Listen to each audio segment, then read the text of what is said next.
It's been the longest time since we've had a look at one of the French tier 10 tanks in World of Tanks console. So today we're going to look at one of the kind of more interesting medium tanks that's available for you guys. And primarily one of the most kind of, I guess, shamed on or people hate on the AMX-30B, which is the tier 10 French medium. And this one is primarily overshadowed by basically every single other medium tank of this style. Now you have a few other mediums of this style. It's kind of the traditional relatively large medium tank that is decently fast. This one goes 65 kilometers an hour, so pretty decently quick, but it's overshadowed by things like the Leopard 1, which is the German tier 10 medium tank, of course from over here, which has basically, it's kind of better in all situations, to be honest with you. And then you've got some of the British medium tanks, which are of a similar sort of playstyle that have the same sort of alpha damage to 390 alpha with, you know, 260 plus pen on the standard rounds, and you've got two of those. So you've got the FV4202, which was yesterday's video, so you can have a look at that if you're interested and you're watching it on the day of release. You can have a look at that afterwards to see which ones you would prefer, and of course then the Centurion Action X as well.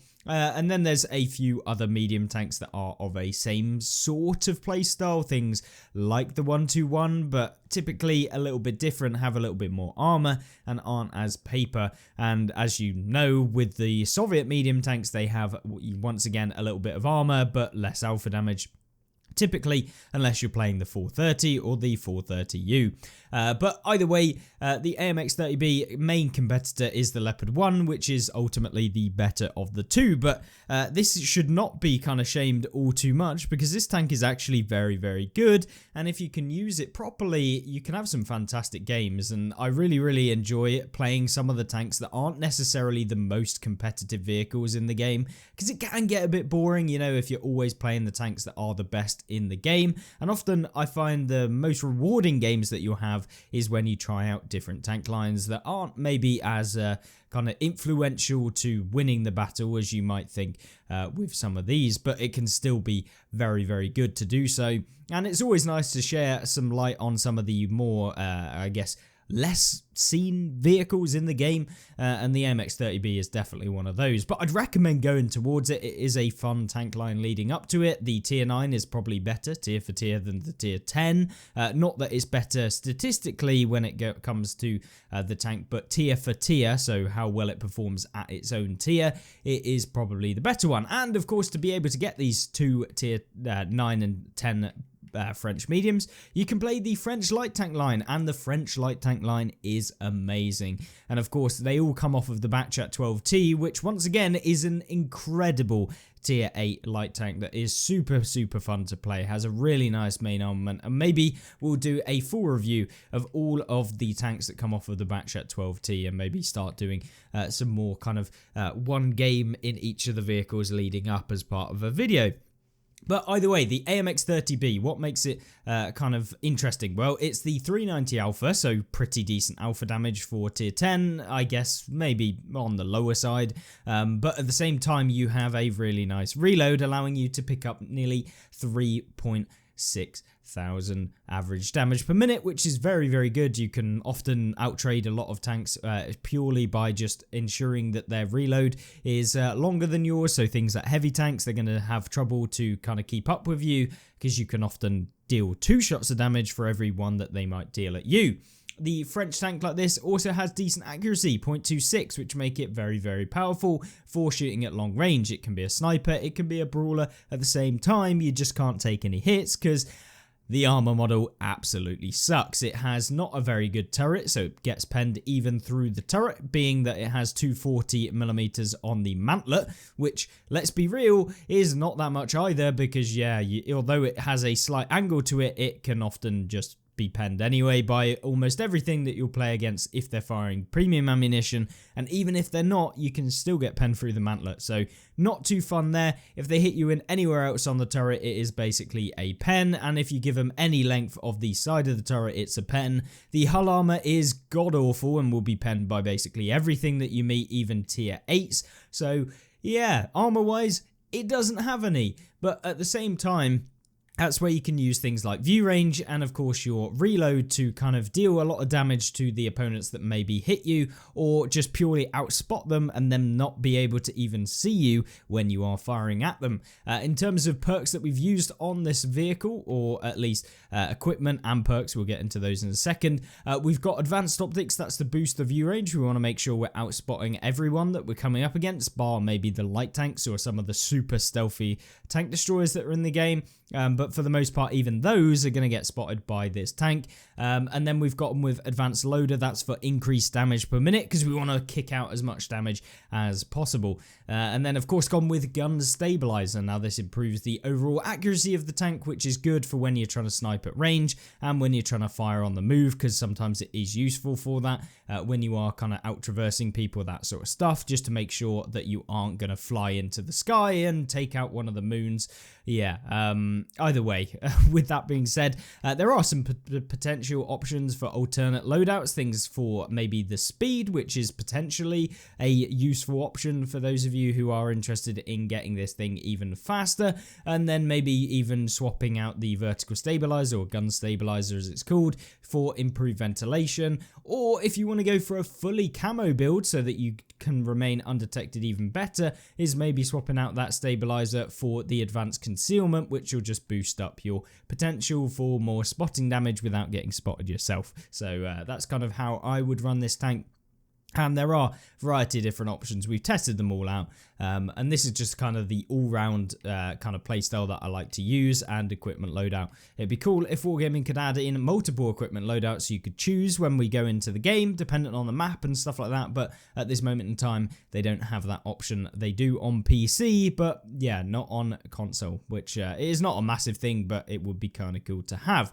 Either way, consumables-wise, we've got a large repair kit, small med kit, and a premium kind of enhanced rations, as you want to say. Most important thing, as I always say in all of these videos, enhanced rations are the best premium consumable by far, and you should always have them on your tank regardless of if you're playing a tech tree or a premium vehicle. So yeah, always have rations, trust me, it will make a massive difference to everything. Because if, for example, I remove this off of my tank and then we go back, you'll see the view range has gone down by 24. You'll see the still concealment has changed slightly. You'll also note that the damage per minute has gone down. And of course, there's a variety of other factors. So as soon as we put that back on, back out, 525 meters, slightly better still concealment, but nothing major. And then, of course, up by 200 damage per minute. And yeah, accuracy also improves, that sort of stuff. So big thing to use your enhanced combat rations. And I want to highlight that for everyone, just as another kind of reason why you should use it. And then you've got your kind of standard and premium ammunition. We've not gone with full premium. You don't really need it in a tank like this, because primarily you're going to be trying to go for tracks and damage and finding the weak points of the vehicle, because you got that good accuracy. So heat rounds are not necessarily required, but I do take a decent amount, 16, so that when we do come up against some of those super heavy vehicles that having 255mm of pen can be a bit of a problem for, things like Type 5 heavies, E100s, if you want to pen the turret and that sort of stuff, the heat rounds are useful in this tank. So that's kind of how I'm running the tank. A few HE as well for those Waffle Panzer 4s, Waffle E100s, and the Gorillas and stuff like that in the game. But other than that, that's kind of how we gone with. Make sure to put camo on all of your medium tanks for the increased camo bonus as well, because that's going to just keep you hidden a little bit better as well. And therefore, that is how we've kitted out the AMX-30B. But let's actually see what it plays like in game. And we've got one of the best replays that I've had in a long time. And it may or may not have gone the way that I was hoping for in the end. So yeah, let's have a look at that now. So jumping in on Cliff. Cliff being one of the kind of decent maps for a medium tank, I suppose. Because there's a few different options in the way that you can play this map. Because you can either go over to the left and go into the center in E3 and 4. That sort of area, so that you can get shots on the heavy tanks that might be trying to push up, as well as being able to go into the center, or potentially going around to the right of the lighthouse to kind of take that area and then kind of move back into your own kind of half of the map and then come around into the middle after you've won that flank, because pushing from D8 and 9 is a bad idea for the most part, especially if there are campers that are going to be sat on the hill. But in this game, we're going to see something that I was not expecting in the game that we were playing. And of course, yeah, it should be a pretty interesting one here, getting stuck on some of the snow, which is always fantastic. And there you go, a first round straight into the TNH's side, which we went for the tracking shot on him, and then of course, being World of Tanks console, he manages to flick onto me on the move, and pens of course, because no armor on this tank. So yeah, a little bit annoyed that he manages to do that, because definitely should not have hit in terms of realistic wise, but then again, we're playing a video game, so can't really complain all too much, and I'm sure we do the exact same in some of our tanks. But we spot ourselves a tier 10 heavy tank that is relatively a good one, but at the same time, it's got very high alpha, so we don't want to get hit by that, and we certainly don't want to get hit by artillery, because they absolutely love tanks like this. And here you go, trying to go for a shot on the TNH. This is like the ultimate terrible kind of situation, whereby not only have you got tanks pushing up from the center, but you've also got that they've won the center central left as well, around the kind of main rock in the center of the map. So not ideal at all. You can get a lot of hits in the side, that sort of thing. And we've also got artillery, who is just loving the French mediums apparently in this game. But so far we picked up 1600 damage, so we're nearly on a 5 for effect. And for those of you that don't know what that is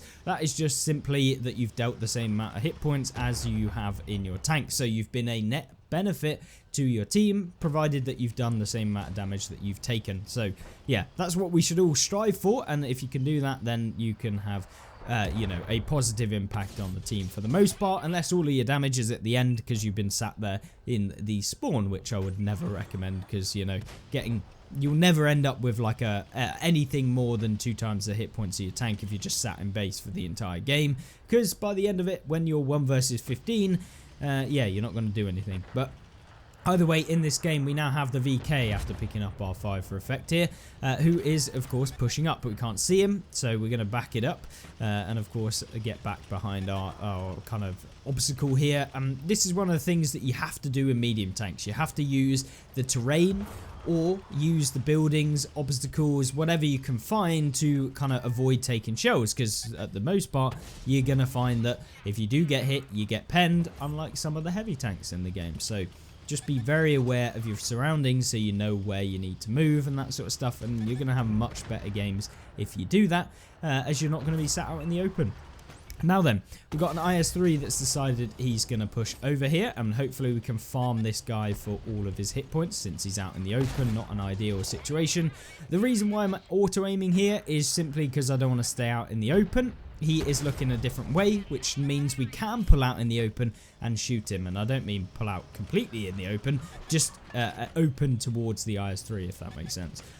So there you go, a nice little 3000 damage, but we've got this VK we have to be careful with. I'm using the third person here just to know where he's actually aiming, and then we can make a bit of a push towards him. And so rather than going on the left hand side of the rock, where that medium tank that's over to our left, or the 2 medium tanks that's over to our left will be able to get a shot on us, we go over to here. Then we hit the weak point of the VKK. For those of you wondering, it is that area right here. And of course you can pen it with basically every tank, and even when it's frontally on, you can still pen it, at least hopefully. Yeah, you can definitely pen it. Yeah. Either way, you can pen it from the front. We may be just low rolled on our penetration, but he's starting to move forward, which is not good, and we've also got 2 tanks behind us, so let's hope we can get one into him. He's fired, which enables us to push forward towards this guy. The reason why I'm pushing forward towards this guy is the fact that there's 2 tanks behind me, and I don't want to get hit by them. So managing to come up from behind, finish him off, and now we've got a little bit of cover from these FE215B183. Well, not the 183, just the FE215B. But of course, there's a few more vehicles pushing up as well. The FE is no longer looking at us, since we're looking in third person, and then we finish him off. But of course, there is still quite a bit to be done in this game, and we've got to be quite careful as to how we play this, as if we're wanting to win, we've really got to have a little bit of team support, and we need to give some of our hit points up so that the team can kind of survive, and then we can all take shots at the enemy team. We find ourselves a little M46 who we quickly swiftly removed from this game. But here's a Concher who's out in the open, and we put one into him. Artillery then pens us, which is fantastic. I love it when artillery just completely ruin the potential for your game. And we're left on 466 hit points, which is not ideal. But we're using this rock as a little bit of cover from the artillery, but you know, it's French, and of course with the buffs that artillery got with regards to their accuracy, since they removed the you know, super high alpha damage from the artillery, it can somehow hit behind rocks and stuff like that, and usually hit you in the place where it's going to pen. So we're on 171 hit points, and at this point there's no point in me being here. It's pretty risky to be here, so we're going to try and push down into the dip so that we can at least avoid the arty, because he has literally been going for me basically the entire game, which is not fun. And so we go down here.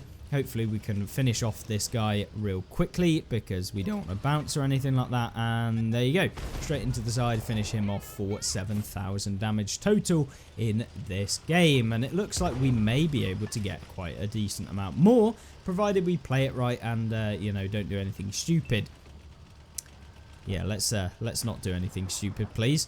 And so here you go. With a little bit of assistance, we've not really done a whole lot in this game, but unfortunately there is a heavy tank that is kind of out in the open, and he is against an E4 as well as a medium tank as well. So it's the machine. He's an autoloader, so he could deal with at least one of them if they come around and they only can deal one shot. But the E4 would have to low roll. So I get to this spot here just so that I can provide a little bit of covering fire. The E4 fires on the move, which is just World of Tanks console at this point, not aiming 100%, and that allows him to get a shot. And then we missed our shot on the 432. Oh, for God's sake, trying to get arty safe here behind this somewhat of a rock. You know, probably still get hit from the arty from here.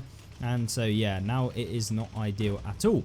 But there's a medium and a tank destroyer still left on the team, so hopefully they can, you know, do something and we can come away with a win. But it's not looking all too good, because I'm on a one shot. I think some of them are also on a one shot, and of course when they're coming up against an E4 that has 850 alpha, they can get taken out pretty quickly. And then there's a Waffle Panzer IV who's on full health, and he's been sat at the back in this game, I presume. Hence why he's still on full health, which is not great. And we've got HE rounds loaded now because, yeah, hopefully we can deal with this Waffle. And then the E4 rolls up on our tank destroyer here.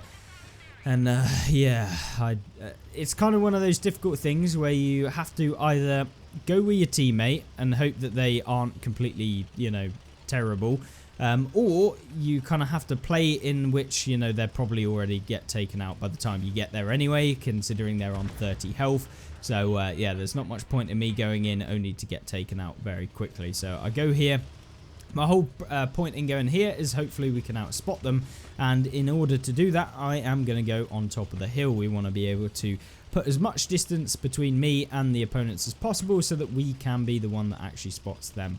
And then we spot an artillery piece who's making his way towards the kind of top area of the map. But hopefully we don't fire just yet, because we want to get up on the hill before any of the other tanks are going to be able to hit us. But now we fire because we want to get one into him. And here we go, nice little one. And then of course he's going to try and stop behind the ridge, which is not ideal at all for us. And then this is the risky part. Can we get up onto the top of the hill before the E4 actually hits us? And apparently not. He is going to be in base in his E4, which was surprising. I was not expecting him to be there. I was still expecting him to be in the middle. So I guess the E4 carried his team to victory, and we ended up losing.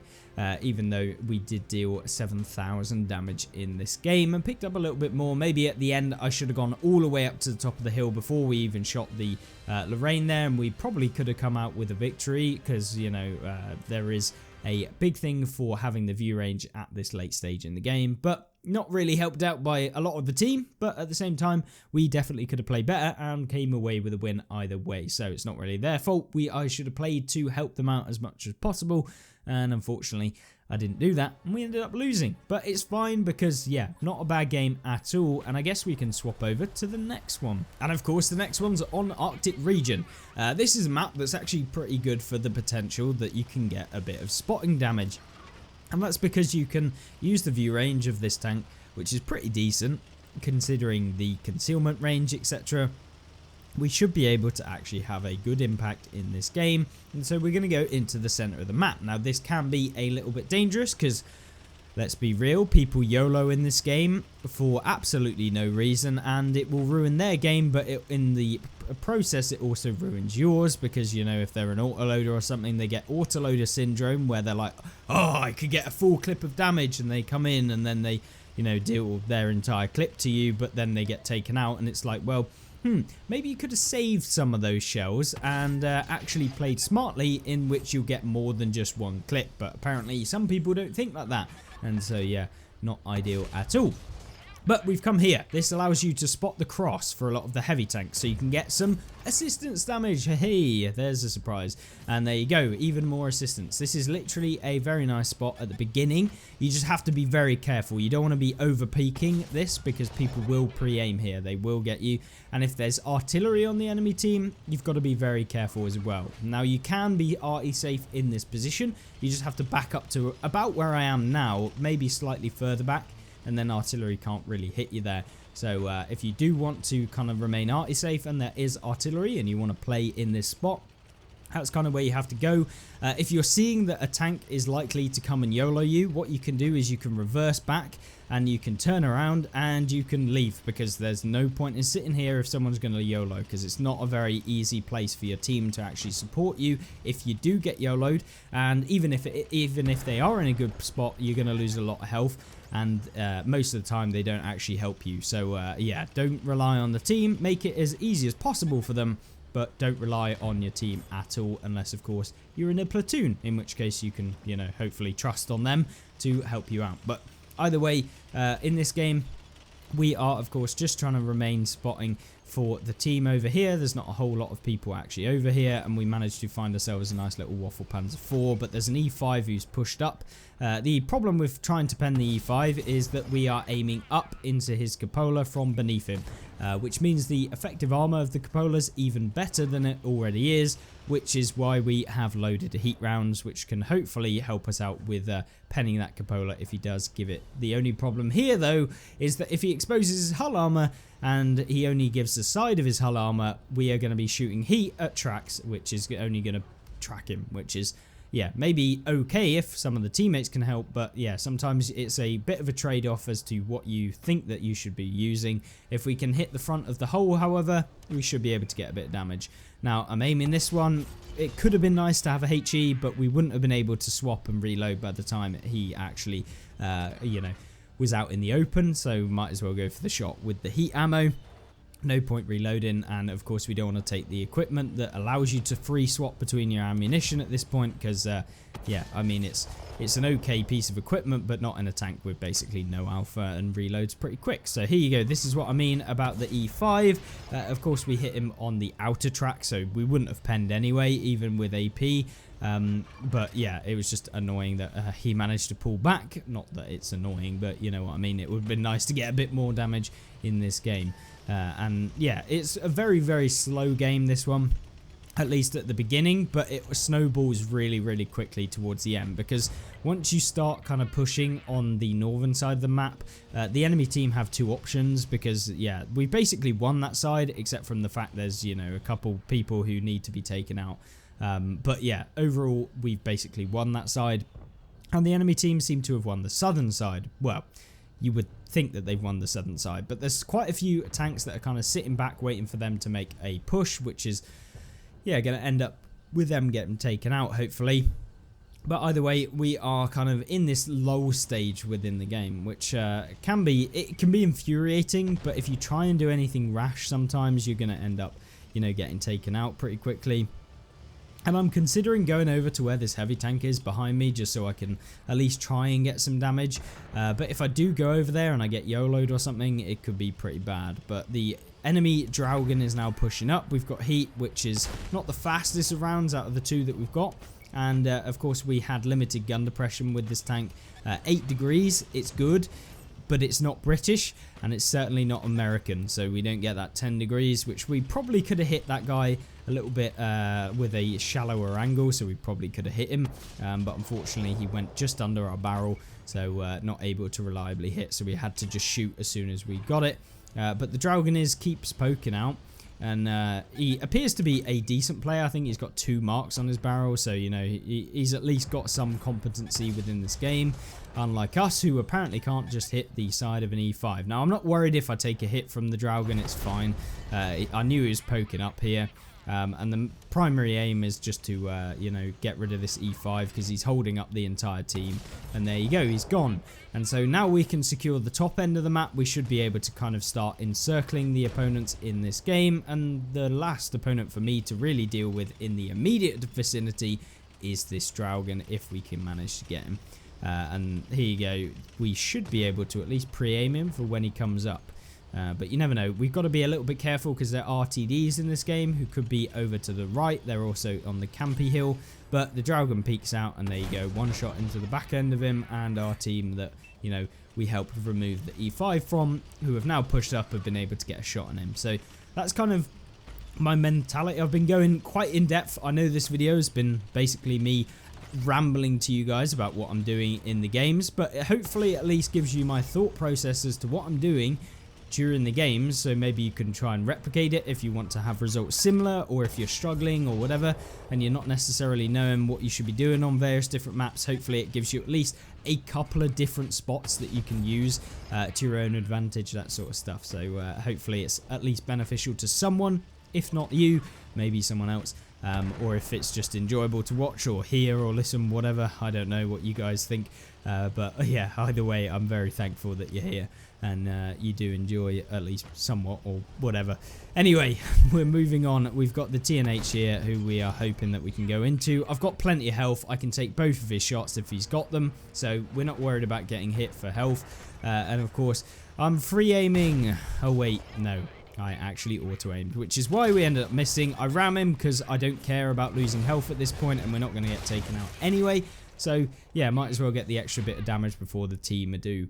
And, yeah, not a bad game, but primarily showing you a couple different spots on Arctic region, as well as a decent amount of damage with both assistance and actual damage, and how you can kind of make use of your teammates to kind of win the game and make those small kind of impacts that can hopefully lead you to victory.